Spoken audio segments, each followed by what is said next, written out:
Hello दोस्तों, question है 8 plus 6 multiplied by 2 का मान निकालना है।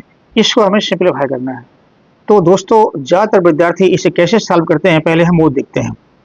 वो क्या करते हैं, इसको सॉल्व करेंगे पहले तो हमें मिलेगा 8 प्लस 6 आपका जो है 14 हो जाएगा, यानी 14 हो जाएगा, और ये आपका जो मल्टीप्लाई 2 हो जाएगा। फिर वो इसको सॉल्व कर देते हैं। तो इससे आंसर आया 14 दूनी 28, 28 आंसर आ गया। बच्चों, ये जो है आपका गलत आंसर आया है, क्योंकि ये सवाल जो है गलत तरीके से लगाया गया है। अब मैं आपको इस सवाल को सही तरीके से लगाने का तरीका बताऊंगा। इसके लिए वीडियो के एंड तक बने रहें। दोस्तों, अब हम इसी सवाल को सही तरीके से लगाएंगे। इसके लिए हमें बोर्ड मास के रूल का जानना जरूरी है, क्योंकि इस तरह के सवालों को हल करने के लिए बोर्ड मास के रूल का जो है हम प्रयोग करते हैं।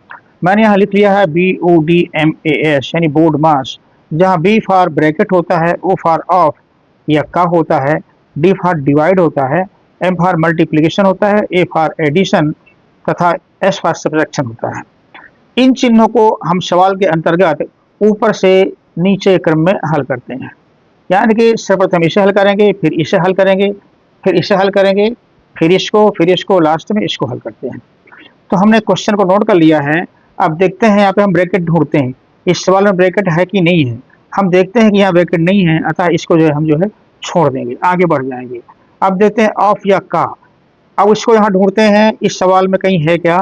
यहाँ ऑफ या का इस सवाल में कहीं नहीं है, अतः इसको भी जो हम छोड़ देते हैं। अब आता है डिवाइड। इसमें डिवाइड ढूंढेंगे, यहाँ डिवाइड भी नजर नहीं आ रहा, इसका मतलब हम इसको जो है छोड़ देंगे। अब आता मल्टीप्लिकेशन, यानी गुणा। अब देखते हैं यहाँ गुणा है कि नहीं है। यहाँ बिल्कुल गुणा यहाँ पे है, तो ये और गुणा है हमारा, इसलिए अब इसको सॉल्व करेंगे, ठीक है ना।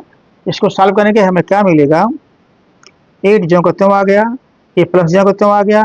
इसको सॉल्व करेंगे तो 6 दूनी 12 होता है, हमने 12 कर दिया, ठीक है ना। अब इसके बाद में है एक ही चिन्ह बचता है, तो इसको सॉल्व करेंगे। वैसे भी इसका जो इस नियम में नंबर आ रहा है, प्लस का आ रहा है, वो यहाँ प्लस ही है। तो आखिरी में कोई एक नंबर जो भी होता है उसको सॉल्व कर देते हैं, उसमें कोई चॉइस नहीं होती है। तो हमारा आया ये 12 प्लस 8, ये आया 20। तो बच्चों, ये रहा इस सवाल का सही आंसर। तो बच्चों, इस तरह के सवालों को हल करने के लिए हमारे पास बोर्ड मास का नियम होता है, उसके अंतर्गत हल करते हैं। तो बच्चों, यह सवाल आप लोगों को कैसा लगा मुझे अवश्य बताएं। यदि इसी तरह के और भी वीडियोस देखने हैं तो कृपया चैनल को सब्सक्राइब करें। Thank you.